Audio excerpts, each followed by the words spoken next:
간절히 기도드립니다. 아멘.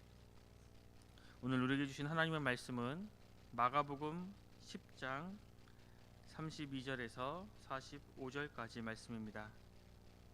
마가복음 10장 32절에서 45절까지 말씀입니다. 신약 72면에 있습니다. 우리 한 절씩 교독하겠습니다. 예루살렘으로 올라가는 길에 예수께서 그들 앞에 서서 가시는데 그들이 놀라고 따르는 자들은 두려워하더라. 이에 다시 12 제자를 데리시고 자기가 당할 일을 말씀하여 이르시되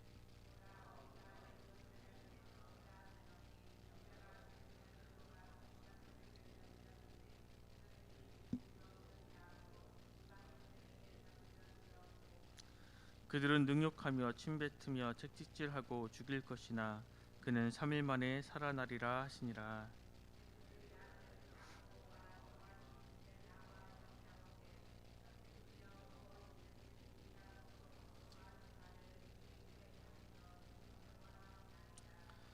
이르시되 너희에게 무엇을 하여 주기를 원하느냐.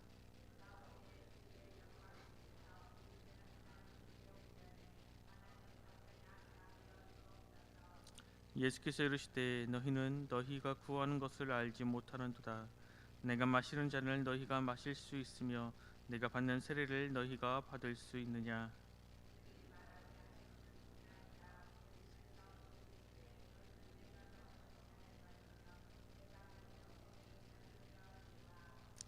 내 좌우편에 앉는 것은 내가 줄 것이 아니라 누구를 위하여 준비되었는지 그들이 얻을 것이니라.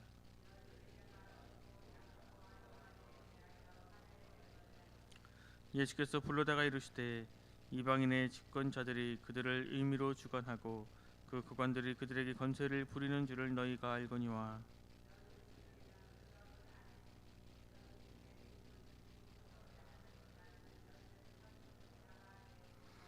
너희 중에 누구든지 으뜸이 되고자 하는 자는 모든 사람의 종이 되어야 하리라.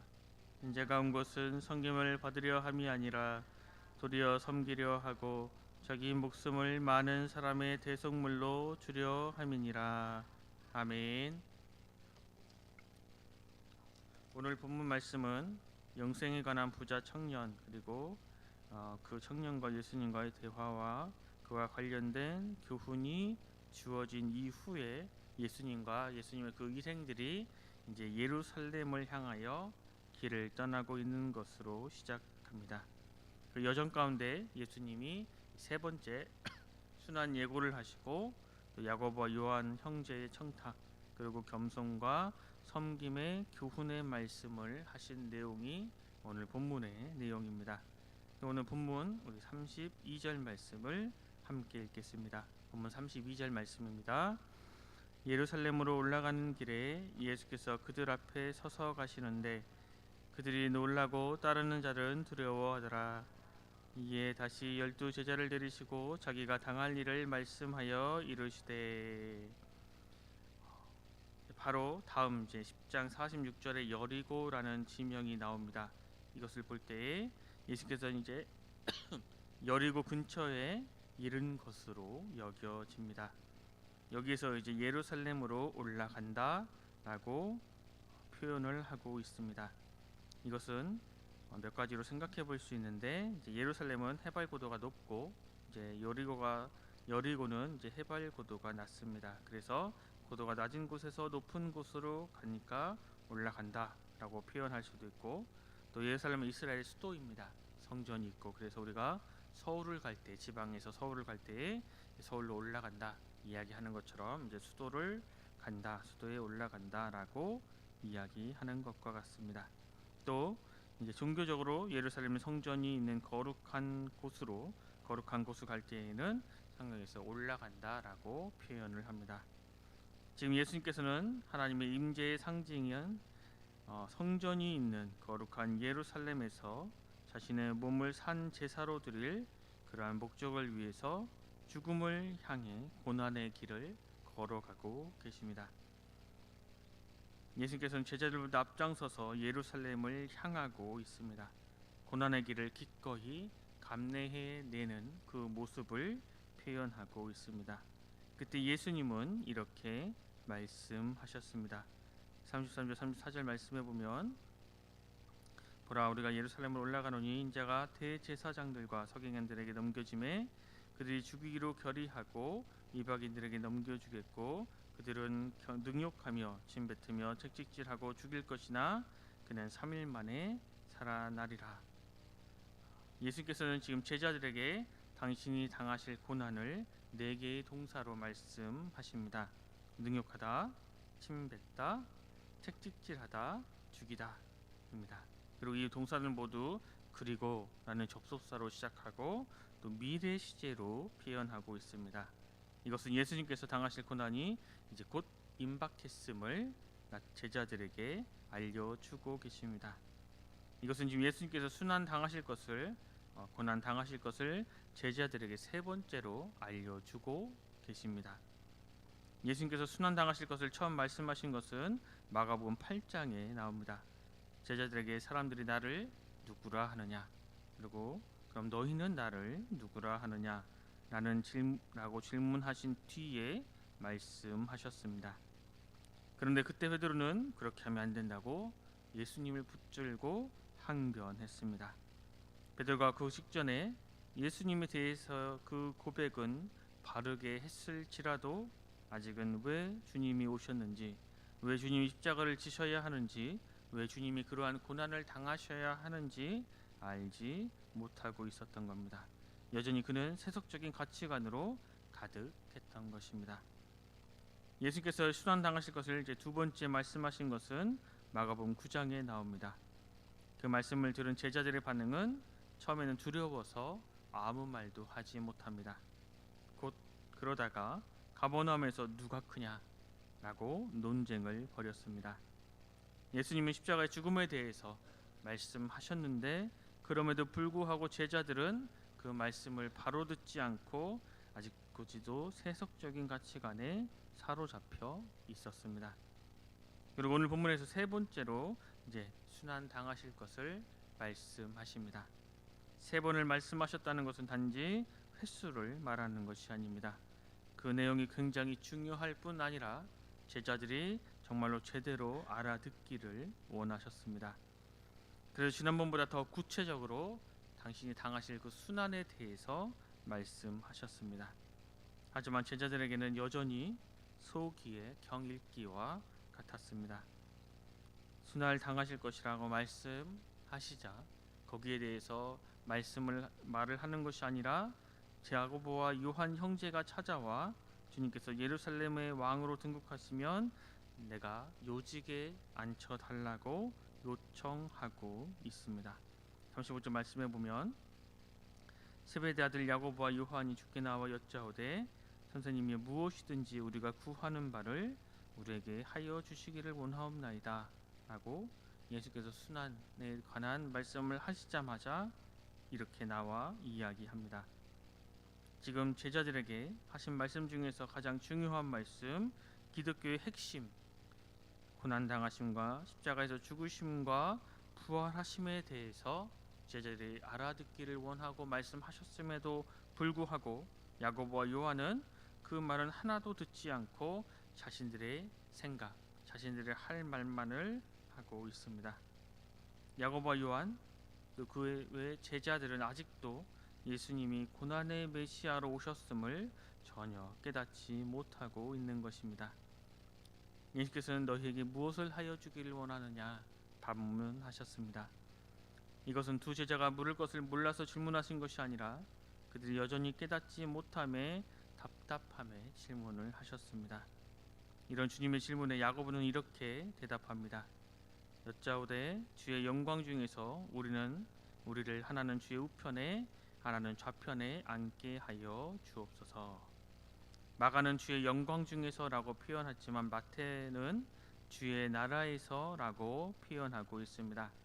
즉 야고보와 요한은 예수님께서 예루살렘으로 올라가시면 이제 메시아의 왕국, 자신의 왕국을 세우실 것이라고 기대하고 자신들이 예수님께서 나라를 세우신다면 하나는 좌편에 하나는 우편에 즉 높은 자리에 높은 관직에 앉게 해달라고 이야기하고 있는 것입니다.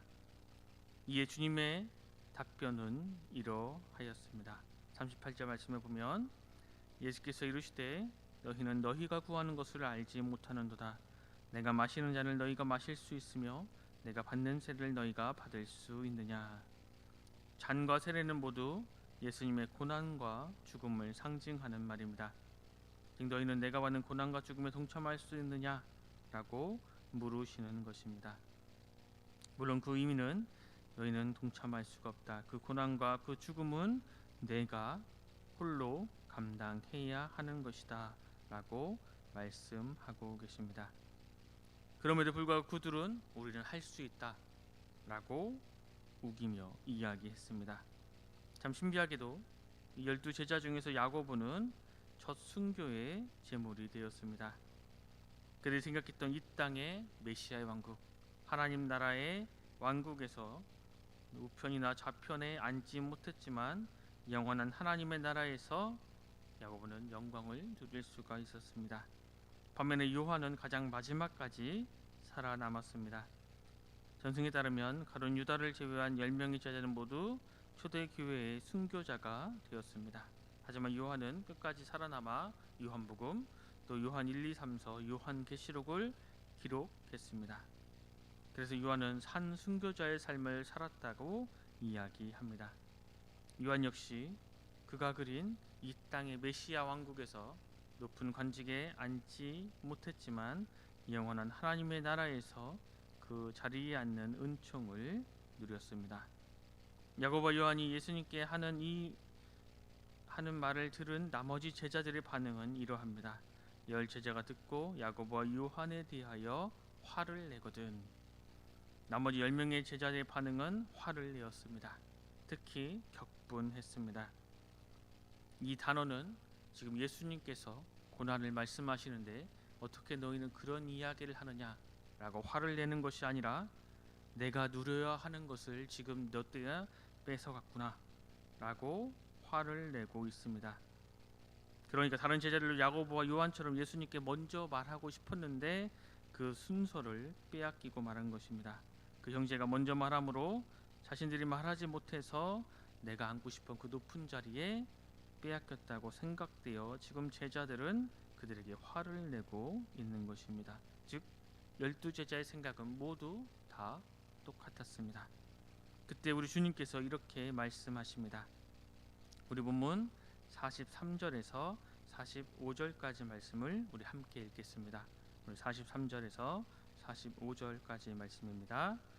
너희 중에는 그렇지 않을지니 너희 중에 누구든지 크고자 하는 자는 너희를 섬기는 자가 되고 너희 중에 누구든지 으뜸이 되고자 하는 자는 모든 사람의 종이 되어야 하리라. 인자가 온 것은 섬김을 받으려 함이 아니라 도리어 섬기려 하고 자기 목숨을 많은 사람의 대속물로 주려 함이니라.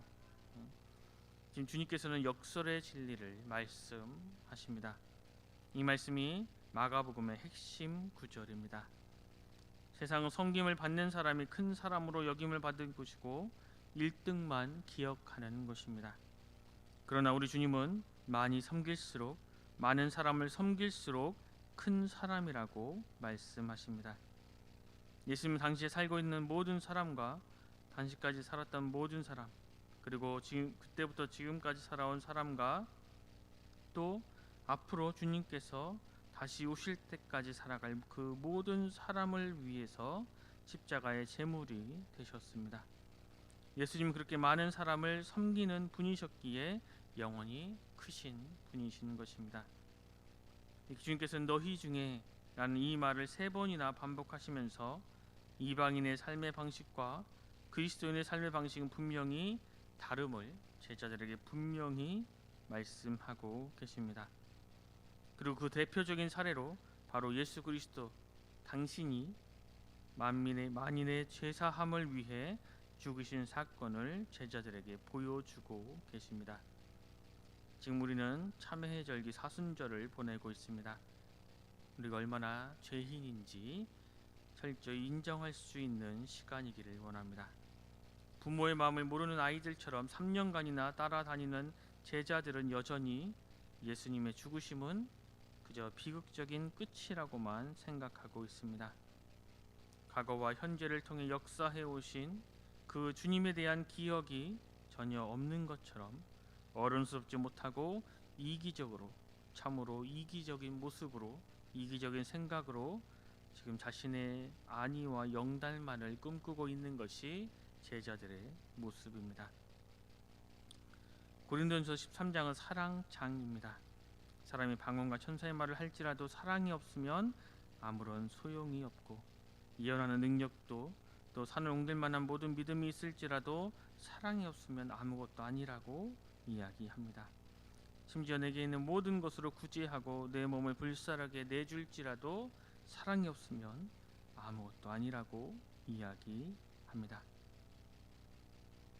사도 바울은 그래서 내가 어렸을 때는 말하는 것이 어린아이와 같고 깨닫는 것이 어린아이와 같고 생각하는 것이 어린아이와 같다가 장성한 사람이 되어서는 어린아이의 일을 버렸다라고 고백하고 있습니다.